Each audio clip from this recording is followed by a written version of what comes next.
ഗർഭിണികൾ വീട്ടിലും ചുറ്റുപാടും ജോലിസ്ഥലത്തുമൊക്കെ പല പദാർത്ഥങ്ങളുമായി സ്ഥിരം സമ്പർക്കത്തിലാവാറുണ്ട്. ഇതിൽ ചിലത് ചർമ്മം, ശ്വാസകോശം, അന്നനാളം എന്നിവയിലൂടെ ഉള്ളിലെത്തി അമ്മയ്ക്കും കുഞ്ഞിനും ആരോഗ്യ പ്രശ്നങ്ങൾ സൃഷ്ടിക്കുന്നു. റേഡിയേഷൻ, പുകവലി, മദ്യപാനം, കീടനാശിനികൾ, രാസപദാർത്ഥങ്ങൾ, രോഗാണുക്കൾ തുടങ്ങിയവയെല്ലാം ഇതിൽപ്പെടും. റേഡിയേഷൻ: എക്സ്റേയും CT സ്കാനും അയണൈസിംഗ് റേഡിയേഷൻ പുറത്തുവിടുന്നു.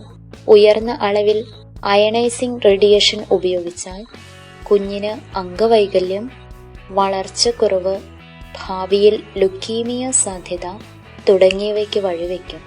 സാധാരണ എക്സ്റേയിലും CT സ്കാനിലും പരിശോധനയ്ക്ക് നിശ്ചയിച്ച അളവിൽ മാത്രമേ ഉപയോഗിക്കുന്നുള്ളൂ. അതുകൊണ്ട് ഗർഭാവസ്ഥയിൽ ഒറ്റത്തവണ ചെയ്യുന്ന എക്സ്റേയോ CT സ്കാനോ സുരക്ഷിതമാണ്. മദ്യം എത്ര ചെറിയ തോതിലായാലും കുഞ്ഞിനെ ദോഷകരമായി ബാധിക്കും. മദ്യപാനമുള്ള അമ്മയുടെ രക്തത്തിൽ നിന്നും പ്ലാസന്റ വഴി മദ്യം കുഞ്ഞിന്റെ രക്തത്തിലെത്തുന്നു. മദ്യത്തിലെ ചില രാസവസ്തുക്കൾ ഫിനൈൽ ആൽക്കഹോൾ സിൻഡ്രോം എന്ന പ്രത്യേക തരം രോഗം കുഞ്ഞിനുണ്ടാക്കുന്നു. വളർച്ചക്കുറവ്, ബുദ്ധിമാന്ദ്യം, ലേണിംഗ് പ്രശ്നങ്ങൾ, ഹൃദയവാൽവ് തകരാറ്, നാഡീവൈകല്യങ്ങൾ തുടങ്ങിയവയും കാണുന്നു. ഗർഭിണിക്ക് പുകവലി ശീലമില്ലെങ്കിലും ഭർത്താവിന്റെ പുകവലി തത്തുല്യമായി ദോഷം ചെയ്യും. പുകവലിക്കുന്നവരുടെ സാമീപ്യം അപകടകരം തന്നെ.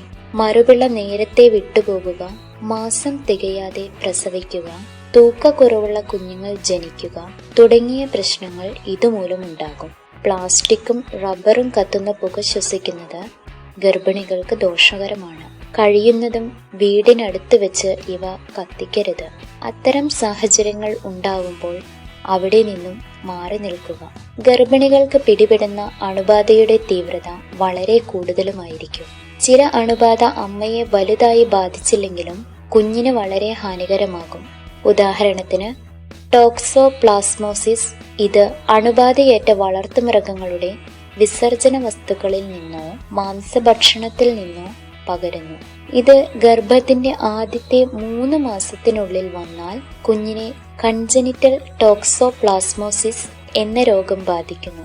കുഞ്ഞിന്റെ തലയിൽ വെള്ളം കെട്ടിക്കിടക്കുക, അന്ധത, ജന്നി, കുഞ്ഞിന് തൂക്കക്കുറവ് തുടങ്ങിയവ കാണുന്നു. വ്യക്തി ശുചിത്വം പാലിക്കുകയാണ് പ്രധാന പ്രതിരോധ മാർഗം. ആഹാരത്തിനു മുമ്പ് സോപ്പും വെള്ളവും ഉപയോഗിച്ച് കൈ നന്നായി കഴുകുക. നന്നായി പാകം ചെയ്ത മാംസം മാത്രം ഭക്ഷിക്കുക. ഗർഭിണികൾ വളർത്തുമൃഗങ്ങളുമായി അടുത്തിടപഴകാതിരിക്കുവാനും ശ്രദ്ധിക്കണം. കീടനാശിനിയുടെ അംശം ശരീരത്തിലെത്തുന്നത് ഗർഭമലസൽ, കുഞ്ഞിന് വളർച്ചക്കുറവ്, നേരത്തെയുള്ള പ്രസവം, വൈകല്യങ്ങൾ തുടങ്ങിയവയ്ക്ക് വഴിവെക്കുന്നു. ജൈവവളമിട്ട് ഉണ്ടാക്കുന്ന പച്ചക്കറികൾ കഴിക്കാൻ ശ്രദ്ധിക്കുക. നാടൻ കപ്പയും പയറും മുരിങ്ങയിലയും ഭക്ഷണത്തിൽ ഉൾപ്പെടുത്തുക.